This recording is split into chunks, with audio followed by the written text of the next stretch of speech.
Hello बच्चों, so let's solve this question and question says calculate the EMF of the cell in which of the following reaction takes place, right?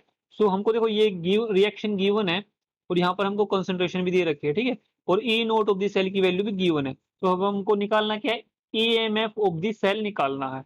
चलिए इस question को solve करते हैं।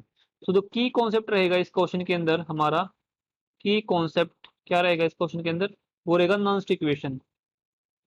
Non equation का question है, ठीक है, इलेक्ट्रोकेमिस्ट्री में।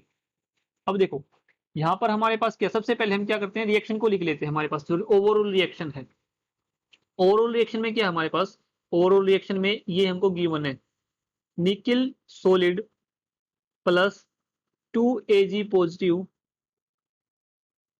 Giving Na2 positive plus 2Ag solid, ठीक है। तो ये हमको क्या है, ओवरऑल रिएक्शन गिवन है। अब यहाँ पर देखो, यहाँ पर क्या आ रहा है, कितने इलेक्ट्रॉन का चेंज आ रहा है। यहाँ पर देखो निकिल 0 से +2 में गया हुआ है, इसका मतलब कि +2 इलेक्ट्रॉन, ठीक है। और यहाँ पर भी प्लस, जो ये सिल्वर है +1 में है ना, तो यहाँ पे ये 0 में गया, इसका मतलब कि 2 सिल्वर है यहाँ पर, इसका मतलब कि +2, यानी कि यहाँ पे मैं बोल सकता हूँ कि जो हमारे पास जो इलेक्ट्रॉन का चेंज हो रहा है वो कितने का हो रहा है, 2 का हो रहा है, n = 2, ठीक है। अब यहाँ पर हमको इनकी कंसंट्रेशन टर्म भी दे रखी है। जो सिल्वर आयन की जो कंसंट्रेशन है वो कितनी दे रखी है, 0.002 मोलर। और यहाँ पर जो निकिल की कंसंट्रेशन है वो कितनी गिवन है हमारे पास, 0.160 मोलर, ठीक है, ये गिवन है।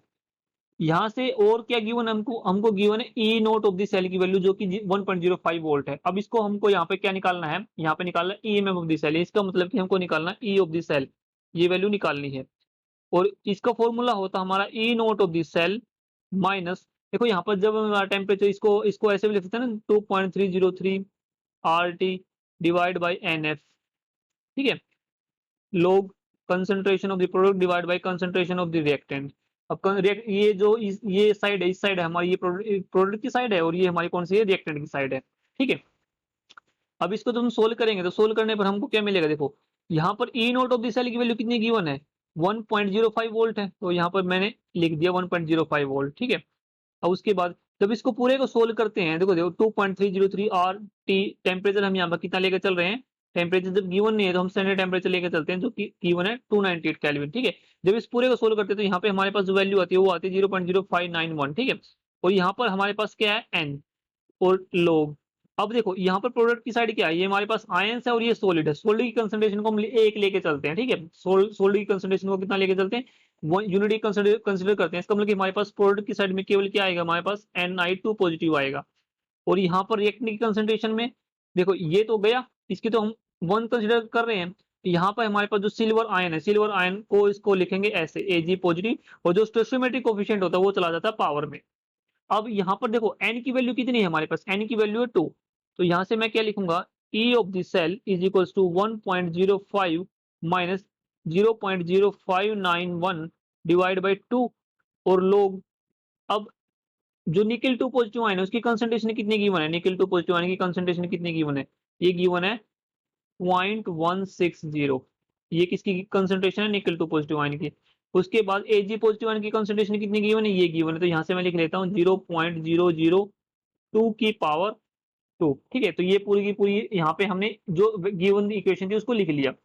अब इसको हम सोल्व करते हैं, देखो सोल्व करने पर हमको क्या मिलेगा, यहाँ पर देखो हम सोल्व करते हैं, तो यहाँ से मेरे को क्या मिलेगा, देखो E of the cell is equals to 1.05 minus 0.0591 divide by 2 log. अब इसको जो पूरे को सोल्व करेंगे ना, देखो यहाँ से हमारे पास क्या आएगा, ये पूरा का पूरा कैंसिल आउट हो गए, यहाँ से हम इसको लिख सकते हैं, ये कुछ इस तरह से वैल्यू आ जाएगी 4 × 10⁴, राइट। सो 4 × 10⁴, कुछ इस तरह से वैल्यू आ जाएगी। देखो इसको सोल्व करेंगे ना, देखो ये पूरा का पूरा हो जाएगा 2 × 10⁻⁶, राइट। सो यहाँ से देखो इसको अगर मैं सोल्व करूँ तो ये वैल्यू कितनी आ जाएगी हमारे पास, यहाँ से सोल्व कर ही लेते हैं इसको। देखो E of the cell is equal to 1.05 minus 0.0591 divide by 2 log 0.160, यहाँ पे मैं लिख सकता हूँ 2 इंटू नोट 2, यहाँ पर 4 आ जाएगा ना क्योंकि स्क्वायर है ना ये, तो ये आ जाएगा 4। तो जब इसको यहाँ पर मैं लिख लूंगा 4 × 10⁻⁶, अब ये ऊपर चला जाएगा ना, ऊपर जाने पर ये क्या होगा, यहाँ से देखो, यहाँ से मैं लिख सकता हूँ 160 डिवाइड बाई 1000 मल्टीप्लाई बाई 4, ये ऊपर चला जाएगा 4 10 टू पावर 6 हो जाएगा, ठीक है। से 4 से 4 ये 16 पे जाएगा और ये कैंसिल आउट होकर यहाँ से आ जाएगा। अब ये 2 जीरो है ना ये, और ये 6 है, तो यहाँ से मैं क्या लिख रहा हूँ 4 इंटू 10 टू पावर 4, ये टर्म बचेगी जो कि मैंने यहाँ पे लिख दी है। अब देखो इसको जब हम सोल्व करेंगे आगे, तो आगे सोल्व करने पर जब इसको हमको बस यहाँ पे लोग की वैल्यू पता होनी चाहिए। अब देखो यहाँ से लोग की वैल्यू कितनी आएगी, लोग इसको फॉर्मूला अप्लाई करेंगे ना यहाँ पर 1.05 माइनस, इसको जब मैं डिवाइड करता हूँ 0.0591 को किससे डिवाइड करता हूँ मैं, 2 से डिवाइड करता हूँ, तो यहाँ से मेरे को वैल्यू कितनी मिलेगी 0.02955, ये तो मिल गई। अब यहाँ पे फॉर्मूला लगता है, कौन सा फॉर्मूला लगता है, लोग एक्स इंटू वाई का फॉर्मूला लगता है ना, ये कौन सा फॉर्मूला होता है, ये होता है ना लोग एक्स वाई, लोग एक्स प्लस लोग वाई, ये फॉर्मूला होता है ना, तो यहाँ से फॉर्मूला लग जाएगा। ये कौन सा फॉर्मूला होगा, लोग 4 प्लस में यहाँ से क्या हो जाएगा लोग 10 टू द पावर 4। अब इसको सोल्व कर लेंगे, यहाँ से 1.05 आएगा, तो यहाँ पर आएगा 0.02955, और लोग 4 की वैल्यू कितनी होती है 0.6021 होती है ना 6021, और ये पावर आगे चली जाएगी, और लोग 10 की वैल्यू यहाँ पे कितनी होती है 1, तो यहाँ से मैं लिखता हूँ 4 लोग 10, यहाँ से मैं क्या लिखता हूँ 4 लोग 10।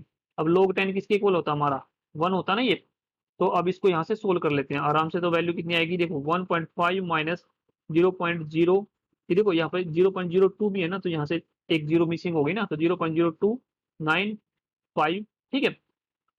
और क्या आएगा यहाँ से, ये 1 हो गया, तो यहाँ से मैं लिखता हूँ 4.6021 आ गया, इतना हो गया ना। अब इसको मल्टीप्लाई कर लेते हैं इससे, जब इसको इससे मल्टीप्लाई करेंगे तो हमारे पास वैल्यू कितनी आएगी, देखो इसको मैं मल्टीप्लाई कर लेता हूँ 4.6021 को, तो यहाँ से मेरे पास वैल्यू आएगी 1.6, ये जो वैल्यू आएगी कितनी आएगी 0.135 आ गई, ठीक है 0.1359, इतनी वैल्यू आ गई। अब इसको इन्हें 4 डेसिमल तक लिख ली मैंने।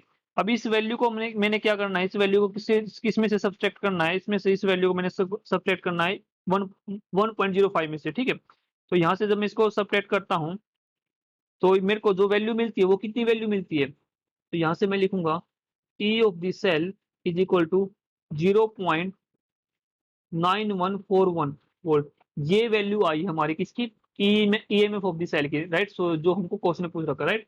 तो यहाँ से मैं लिखता हूँ EMF of the cell will be 0.9141 volt, right. So this is EMF of the cell. So I hope this understood very well. Thank you. Best of luck.